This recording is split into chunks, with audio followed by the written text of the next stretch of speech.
Good morning. I want to share a little bit today about my wounding styles, the ways in which my wounding shows up. When I talk about wounding, I'm talking about, old experiences, maybe when I was a young boy growing up, maybe when I was a teenager, experiences maybe that have been laid down in the fabric of my soul in past lives. Maybe experiences that have been imprinted into the DNA in my ancestral line. These are the avenues that I see as being open to ingraining and embedding in the psyche, in the deep psyche, sometimes, or oftentimes in the unconscious, these patterns of fear and guilt or terror, grief, that then affect the way in which I show up, in which I relate to myself, to the world, and to others. An example of this would be something I've been exploring recently has been the grief and the terror of loss. Looking at my relationship, my intimate relationship, and seeing how much a part of me has been terrified of losing that one.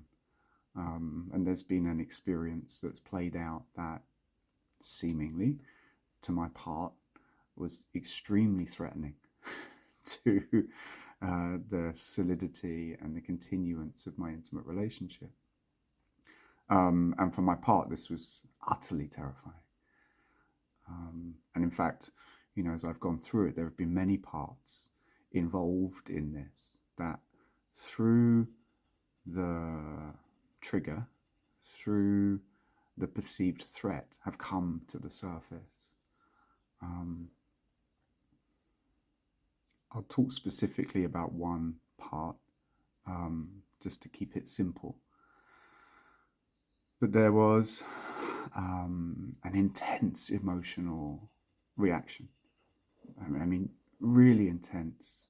Lots of crying, an inability to rationalize, to reason, to see things clearly, an inability to connect with the higher truth of myself or the other, an inability to come into heart and soul, to self energy, to Christ energy, an inability to be in that place, almost like an insistence deep in the unconscious mind, in the belly, that there was a reality replaying itself out through this situation.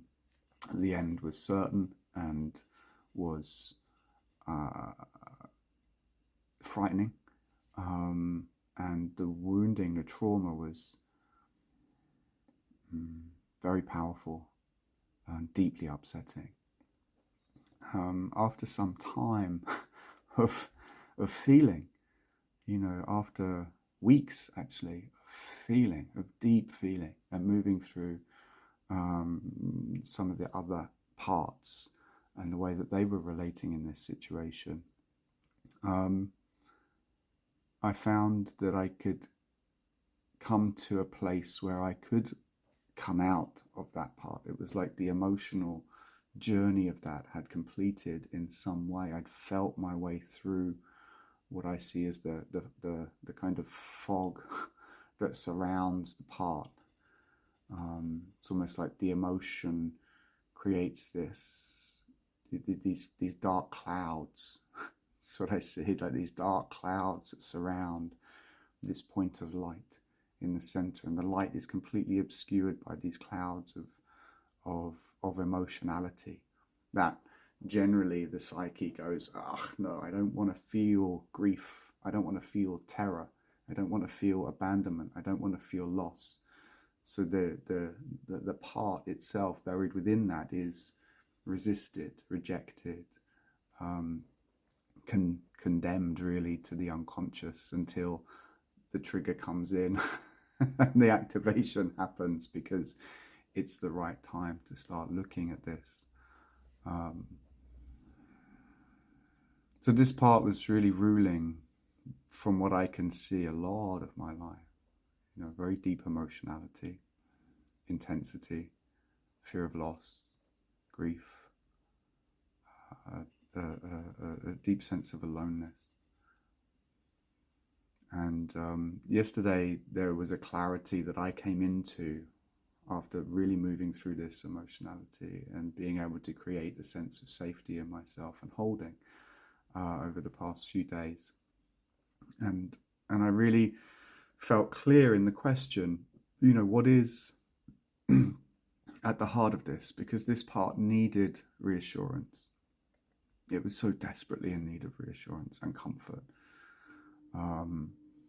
And its belief was that had to come from outside. And the more it sought for it, the more it sought for this reassurance, the less that was coming. Because there was a knowing in other that was in some way a fearful and misaligned, energetic. And so it wasn't being met, it was being repelled, actually. It was generating more of that which he was in terror of. And I saw him yesterday for the first time. He was a young boy.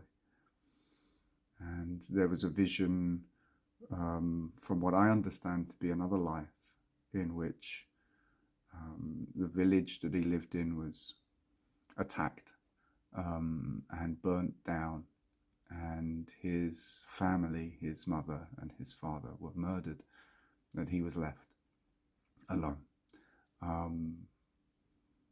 and was in utter terror and confusion and grief and an intensity of emotion that, I understand,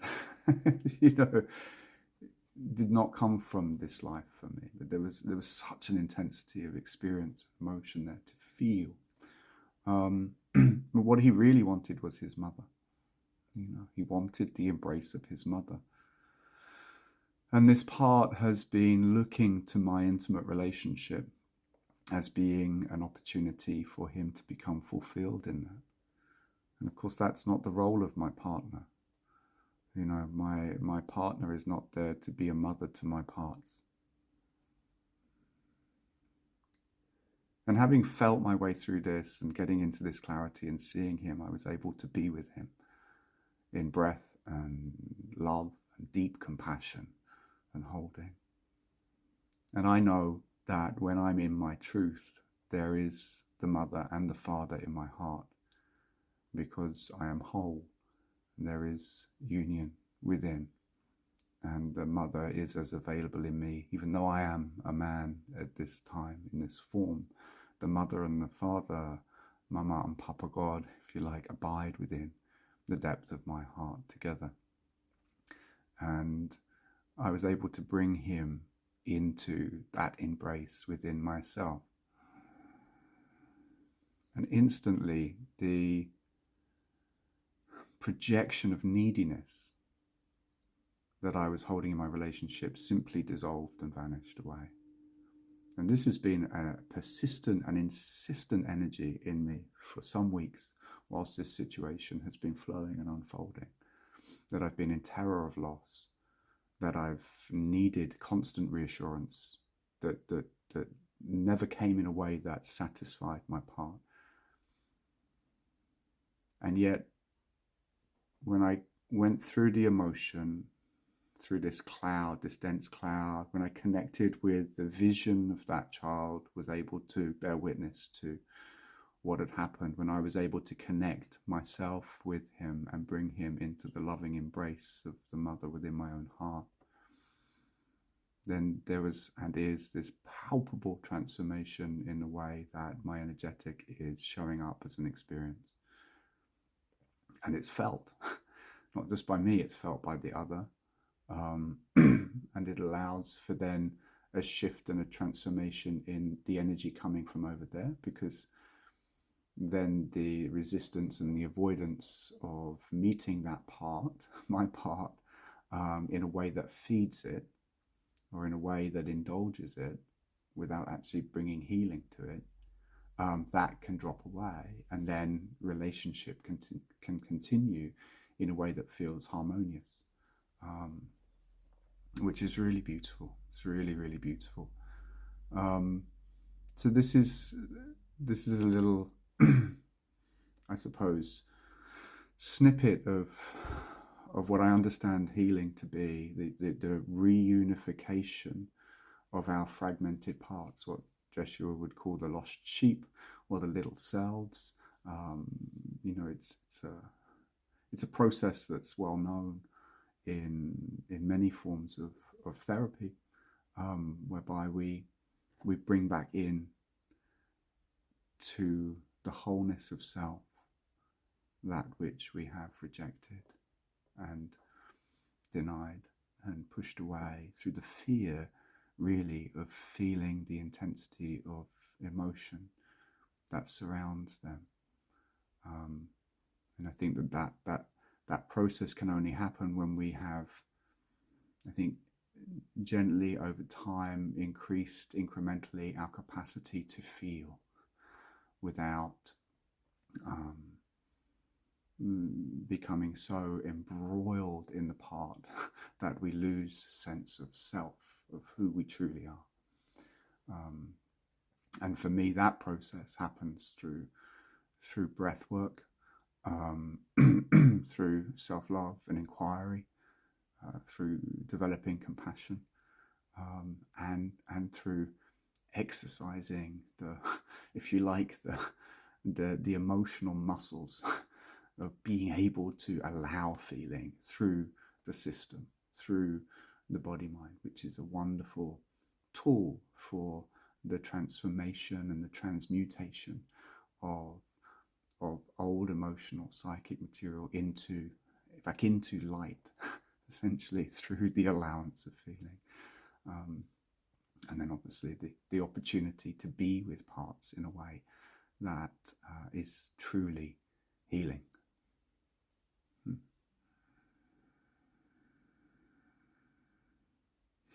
So if anyone wants to explore breathwork, inquiry, these kind of processes, then I will leave my website on here for you as well. But yeah, that's what I wanted to share this morning. Thank you.